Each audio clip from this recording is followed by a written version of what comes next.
toujours pas de nouvelles d'Agathe et une information judiciaire pour enlèvement et séquestration contre X a été ouverte par le procureur de Poitiers. La jeune femme de 28 ans a disparu jeudi matin dans la Vienne en partant faire son jogging.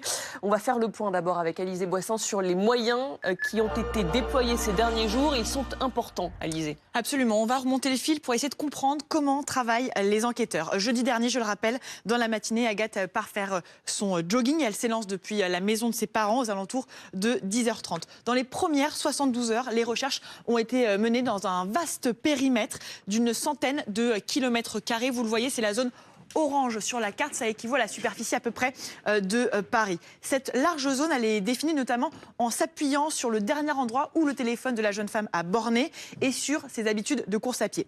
Puis dimanche, changement de stratégie des enquêteurs. Cette fois-ci, le périmètre est recentré aux alentours de Vivonne. C'est le cercle rouge que vous voyez sur la carte. Une zone de 3 km² établie grâce aux témoignages qu'ils ont pu recevoir. Concernant les moyens humains et les moyens techniques, au début des recherches, un vaste dispositif avait été mis en place.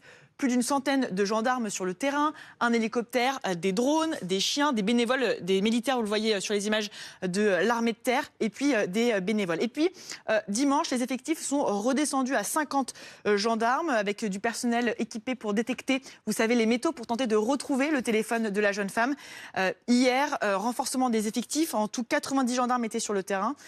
Et puis, ce matin, renforcement à nouveau des effectifs parce que 100 gendarmes, selon nos informations, sont sur le terrain. Et parmi cette centaine d'hommes, il y a une dizaine d'enquêteurs qui font partie de la section de recherche de Poitiers. Merci beaucoup, Alizée. J'accueille sur ce plateau Stéphane Renaud. Vous êtes dresseur et comportementaliste canin, puisqu'on rappelle une brigade cynophile est utilisée actuellement pour tenter de retrouver Agathe. Jean-Pierre Colombiès, vous êtes ancien policier de la police judiciaire. Bienvenue sur ce plateau. Bonjour. Et Boris Karlamov, du service police-justice de BFM TV. Bonjour Boris.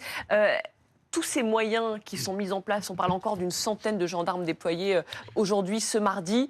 C'est une conséquence directe, Boris, de cette information judiciaire qui a été ouverte ? Oui, puisque c'était l'objectif de l'ouverture de cette information judiciaire, avoir plus de moyens d'enquête, plus de gendarmes sur le terrain, des moyens techniques plus performants, notamment axés sur le numérique. Mais cette information judiciaire pour enlèvement et séquestration, c'est en quelque sorte la suite logique des choses, puisque dans un premier temps, c'était une enquête en flagrance qui avait été ouverte. Une enquête en flagrance, elle ne peut excéder 8 jours.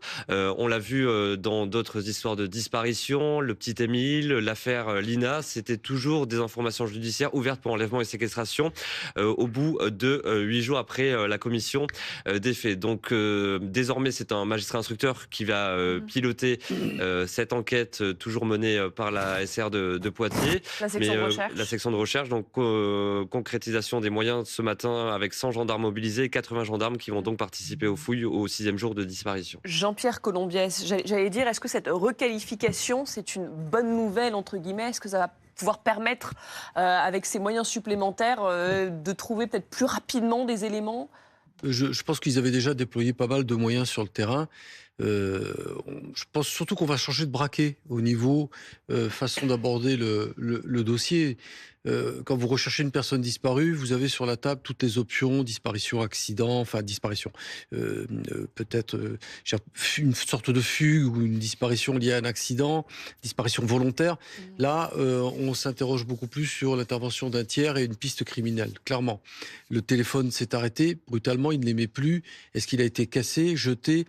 En tout état de cause, on peut difficilement imaginer que ce soit la personne, enfin que ce soit Agathe, qui ait volontairement éteint son téléphone, à la condition que ce ne soit pas elle qui ait voulu prendre de la distance, ce qui est aussi une hypothèse. Et disparaître de son plein gré, ça reste une hypothèse. En tout état de cause, la nomination d'un juge et la qualification font qu'on aborde le problème totalement différemment.